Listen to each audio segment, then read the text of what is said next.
Welcome back to Nova Scotia. It's Alex Belfield making my way through the beautiful seaside towns. We've spent the morning going past Peggy's Coves, which is just beautiful.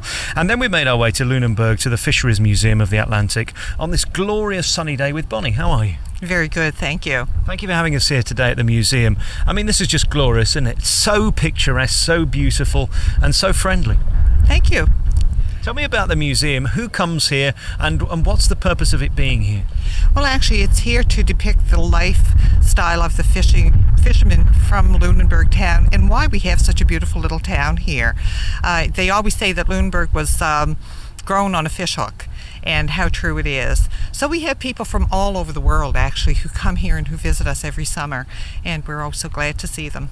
Lunenburg is a pretty small town, only about 2,600 people. I know it gets a bit busier in the summer, but you're mainly reliant now on tourism more than the fisheries, which of course is what it's best known for. Yes, that's exactly right. We only have 3 scallop draggers that actually fish from here and bring fresh fish in on a regular basis, and they do fish year-round. Of course, the waters are so important to Nova Scotia. You're surrounded by it. It can be your best friend and your enemy at the same time. When the seas are quiet as they are today, it's just gorgeous. Of course, they can turn in times of storm or worse, a hurricane. Yes, that's right. We've actually seen some pretty bad storms along the waterfront here in Lunenburg. Tell me about the attractions here, because we've just spent the last half an hour or so going around the museum. It's on 3 floors and it has so much history because, of course, this is a very old building. Yes, it is. It actually was the first fish exporting plant here in Lunenburg, owned by W.C. Smith and Company, and then later bought by National Sea, and they turned it into a fish exporting plant until they built a new plant. They kind of outgrew this site, and then we were able to acquire it and turn it into our museum. What the museum teaches you is how many different industries thrive from a boat going to sea. I mean, because we forget of all the different parts of it, and that's what you see certainly upstairs. Yes, actually, we have spin-off businesses like our sail makers and our block makers, the Cooper shop, and so much more. You just have to come to see them. Of course, the Blue Nose is most famous in these parts. Tell us about the history of that boat. Actually, the Blue Nose was built in 1921, and she was built to race in the Fishermen's International races. And of course, she had to be a working vessel in order to qualify for those races. But she went on to win every race in the Fishermen's International series between 1921 and 1938, and became known as the Queen of the North Atlantic because of that. And she's just about 10 minutes to the left of us where we're sat today, and having a complete makeover.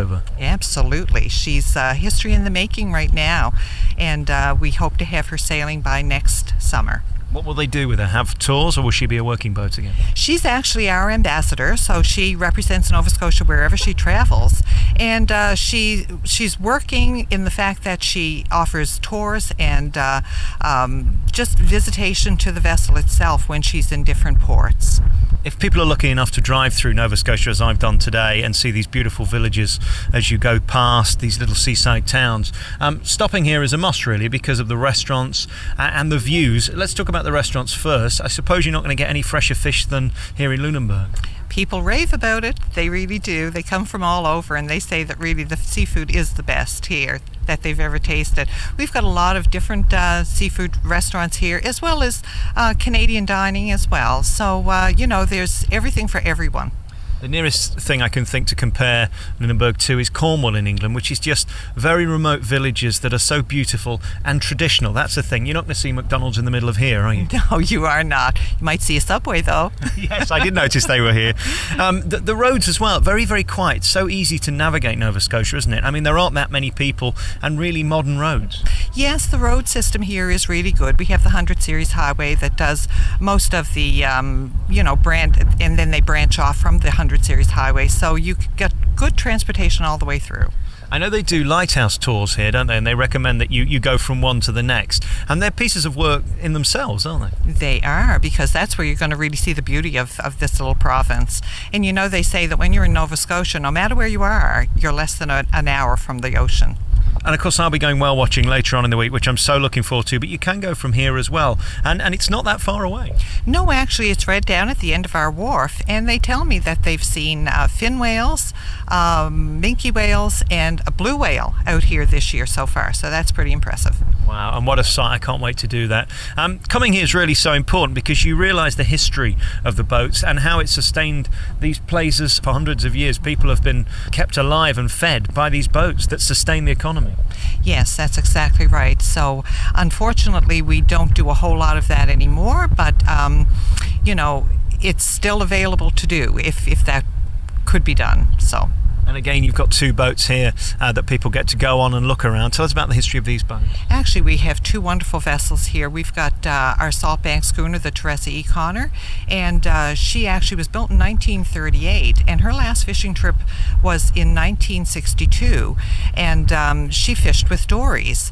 Of course, the evolution went to side trawlers, and we do have a steel-hulled side trawler that fished here between 1962 and 1982, and they actually made lots of money for Lunenburg. So really beautiful here today. The sun is shining. You can't ask for anything more, really. A perfect way to spend a Sunday afternoon here at the Fisheries Museum of the Atlantic. I'm going to go and see the Blue Nose now, and they do tours about every 15 minutes, something like that? Yes, they do. As a matter of fact, when you go down there, there's no cost to go in and see the Blue Nose too. Go to the interpretive center, and you'll go down with an interpreter, and they'll explain everything that you'd like to know. I think you're very blessed to live here. It's a simple life and a traditional life that I think some of us really need more of, because it's just a real community here. So few people. I mean, you must literally know everybody. Well, we don't, but not by name anyway. But we love them all. Thank you so much for talking to me. Bonnie's here at the Fisheries Museum of the Atlantic here on Blue Nose Drive in Lunenburg. Thanks for talking to me. Thank you very much.